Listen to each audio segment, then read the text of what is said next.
नमस्कार दोस्तों, स्वागत है आप सबका मम्मा कुक सेमी चैनल में। तो आज हम बनाने जा रहे हैं एक सूखे चिवड़े की रेसिपी।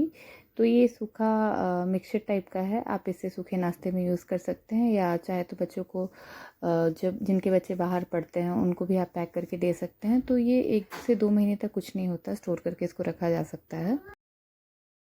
इसे हम बनाएंगे रिफ़ाइंड ऑयल में। तो थोड़ा ज़्यादा ही रिफ़ाइंड ऑयल हमने लिया है, लगभग वही 2 कटोरी के करीब रिफ़ाइंड ऑयल को लेके उसमें पहले मखानों को फ्राई कर लेंगे। सब चीज़ों को डीप फ्राई करना है। मखाने बहुत जल्दी सिक जाते हैं। मखाने जैसे सिक जाएंगे उसको निकाल के हम ये जो मूंगफली है, जिसे सींगदाना भी कहते हैं कई जगह पर, बादाम भी कहते हैं, तो मूंगफली को भी हम मतलब अच्छे से ब्राउन होने तक भून के उसके बाद फिर हम इसे अलग से निकाल देंगे। और आप चाहे तो इसमें काजू भी ऐड कर सकते हैं, और बादाम जो होता है ना, आलमंड्स, उसको भी ऐड कर सकते हैं। बीच से कट कर ले और उसके बाद उसे भी अच्छे से फ्राई करके उठा सकते हैं। तो ये बात अपनी अवेलेबिलिटी की है। जो जो चीज़ें आपके पास हैं अवेलेबल, उन सब चीज़ों को मिला करके आप अच्छे से के सूखा नाश्ता तैयार कर सकते हैं, और अच्छा भी लगता है। तो मेरे हस्बैंड बोल रहे थे कि बाज़ार का नमकीन मिक्सचर ये सब खाते खाते बहुत बोर हो गया हूँ, तो घर का कुछ बनाओ। तो ये मुझे याद है, मेरी मम्मी हमें नाश्ते में बना के देती थी जब हम हॉस्टल में पढ़ते थे तब। तो अच्छी लगती थी, तो मैंने सोचा कि इस रेसिपी को शेयर करूं। और उसके बाद फिर ये मूंगफली निकाल लेने के बाद हम इसमें उसी तेल में हम सूखी मिर्च, लाल मिर्च 4-5, और फिर कड़ी पत्ता जो है उसको ये कर लेंगे। बस इस सब को भी निकाल के हम अलग रख लेंगे। बहुत जल्दी हो जा रहा है क्योंकि तेल गर्म है, तो ध्यान रखना होगा कि सारी चीज़ें जल मच जाए। और उसके बाद लगभग मैंने 400 से 500 ग्राम ये चिवड़ा है। बिल्कुल पतला वाला जो चिवड़ा आता है ना, जिससे पोहा बनाते हैं हम, बिल्कुल पतला वाला लेना है आपको, ठीक है। मोटा नहीं लेना, तो उतना अच्छा नहीं बनेगा। तो उसको हम पूरा का पूरा मैंने डाल दिया है इसमें, और अब मैं इसी पूरे तेल में उसको फ्राई कर लूँगी, तो पूरा तेल यूज़ भी हो जाएगा। और आप अगर चिवड़े की क्वांटिटी कम रखते हैं तो आप स्ट्रेनर में भी इसको कर सकते हैं, पर मुझे ये पूरा भुनना था।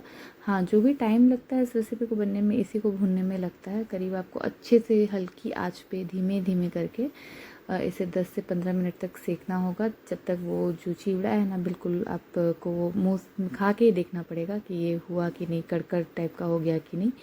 अब नमक मिला देंगे इसमें स्वाद अनुसार। बहुत लोग इसमें कश्मीरी रेड चिली पाउडर भी मिलाते हैं, बट मैंने नहीं मिलाया क्योंकि मुझे ये सिंपल रखना था, और मेरे हस्बैंड को उतना ज़्यादा मिर्ची पसंद भी नहीं है। मेरे ससुराल में कोई बहुत ज़्यादा मिर्च नहीं खाता, तो फिर एक मैं खाती हूँ, बट अब कोई नहीं खाता, तो हमें भी उसी हिसाब से ही चलना पड़ता है। तो आप अगर चाहे तो कलर के लिए कश्मीरी लाल मिर्च भी मिला सकते हैं, ऑप्शनल है। अब ये कड़ी पत्ते को तोड़ के सारी चीज़ों को मैंने एक साथ मिला करके अब इसे फिर और 5 मिनट के लिए सेक लिया है। तो 15 से 20 मिनट में ये रेसिपी बन भी जाती है, और आप इसे महीनों तक स्टोर करके रख भी सकते हैं, और आप चाहे नाश्ते में आप इसको यूज़ कर सकते हैं। तो बहुत ही अच्छा लगता है। तो ट्राई कीजिएगा और कमेंट करके बताइएगा ज़रूर कि कैसी लगी आपको ये रेसिपी। और अगर रेसिपी अच्छी लगी तो चैनल को सब्सक्राइब कर दीजिए। और शॉर्ट्स वीडियो पे या फिर जो भी वीडियोस पे हमें व्यूज़ आ रहे हैं उसके लिए बहुत बहुत धन्यवाद। एक व्यू भी बहुत मैटर करता है हमारे लिए, इससे हमें उत्सुकता मिलती है कि हमें कुछ अच्छा काम करना है। और ये स्टेप ऑप्शनल है, आप चाहे तो इसे कर भी सकते हैं, चाहे तो छोड़ भी सकते हैं। ये मैंने लास्ट में ना 2 चम्मच चीनी का बुरादा मिला दिया था, तो हल्का हल्का मीठा हुआ था, खट्टा मीठा टाइप का लगता है ये।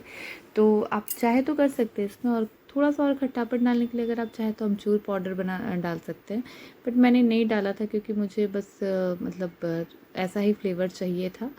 तो जिनका अपना मतलब अपनी अपनी ये चॉइस है, जो जिस तरह से खाना पसंद करते हैं, पर ये चीनी का बुरादा डालने से मुझे नहीं लगता कि कुछ बहुत ज़्यादा असर पड़ा। बट ये ऑप्शनल है, आप चाहे तो डाल सकते हैं। बुरादा, पिसी हुई चीनी डालना है। तो चलिए ठीक है, फिर मिलूँगी एक नई रेसिपी के साथ। तब तक के लिए अपना, अपने परिवार का, अपने बच्चों का ध्यान रखें। राधे राधे। और इस मिक्सचर को किसी एयर टाइट कंटेनर में आपको स्टोर करके रखना है, नहीं तो फिर ये हवा लगेगा तो ख़राब हो जाएगा।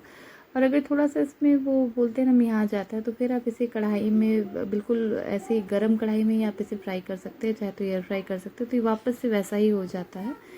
तो इन्जॉय कीजिए इस रेसिपी को, और कैसी लगी बताइएगा ज़रूर कमेंट करके। राधे राधे।